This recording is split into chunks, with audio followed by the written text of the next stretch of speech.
So let's talk about this right now with Paul Scully. He's a Conservative MP. He was also Postal Affairs Minister between 2020 and 2022. Good morning to you, Paul.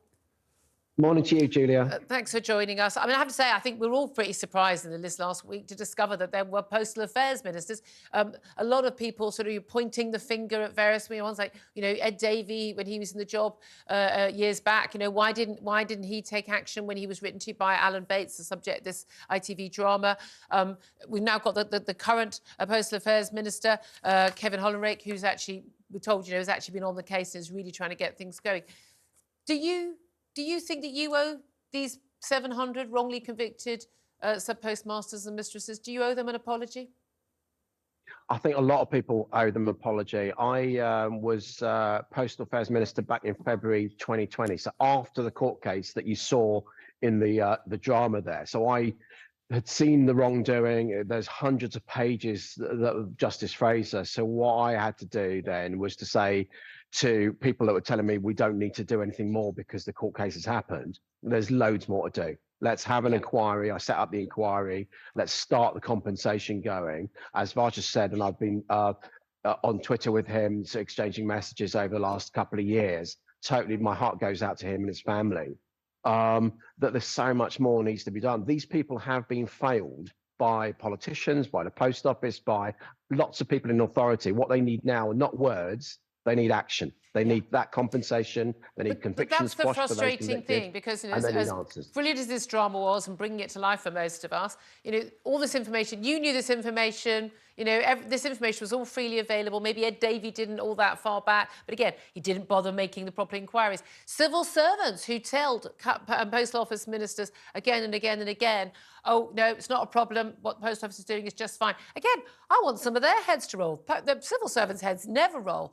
You know, Fujitsu, you go down the line. I mean, so let's start from the very top, though. I mean, Paula Vennells, the former chief exec, if she doesn't do the right thing and hand her CBE back, it should be taken away, shouldn't it? Yeah, absolutely agree. She should have the wherewithal and awareness, to self-awareness, to actually hand the thing back after all of this. But yes, I would absolutely support the Forfeiture Committee looking at that. I think that will probably, if that does come to the committee having to do with it, I think it'll probably be at the end of the inquiry when she's given her evidence, everyone's given their evidence, and Sir Win Williams, the retired judge, has said, right, this is deliberations, this is who knew where. But I'll just say, Julia, we haven't not been doing anything for the last couple of years. This has just come to the public's mind and some more parliamentarians. Yesterday, you saw a full chamber. We talked about this very thing just before Christmas when the chamber was less than half full.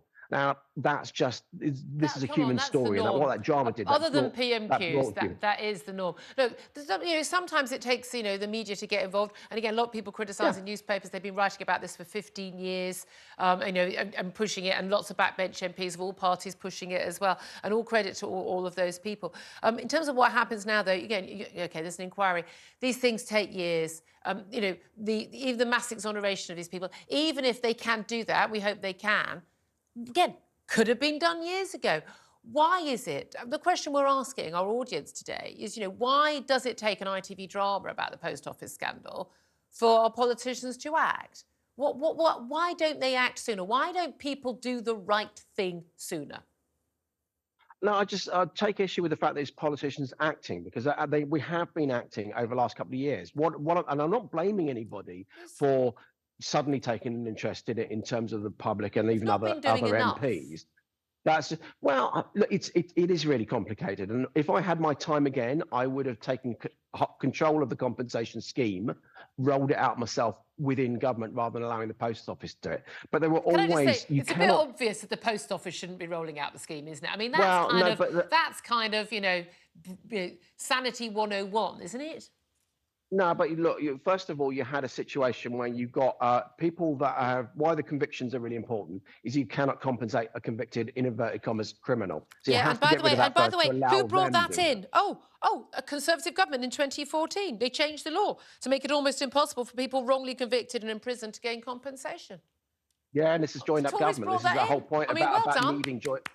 No, this is the whole point about needing joined up government. What I tried to do over the last, when I was 2 years Postal Affairs Minister was to try and join up and triangulate this stuff, because otherwise people are working in silos and exactly this kind of thing happens. Post Office were working in silos. They weren't getting enough challenge. No one was speaking to the other side about it. So you end up with so I totally agree with you that we need to look at it in a rounded way. Get the compensation, the convictions done, then you can compensate them. The people that are really actually suffering, disadvantaged, are the 555 people who blew the case open with Alan Bates, because they already had, in inverted commas, full and final settlement. So government have had to step into a court case. I had to find the money from Treasury to underwrite this. Again, it wasn't joined up at all. But again, it should be Fujitsu and the Post Office funding all of this, although we're the main only shareholder in the Post Office. But it seems to me the faulty computer has been the main issue all along. Really good to talk to you, Paul Scully. I appreciate your mea culpa, though, and I know you did work along on this for the time that you were in office as former Postal Affairs Minister. Thank you for that.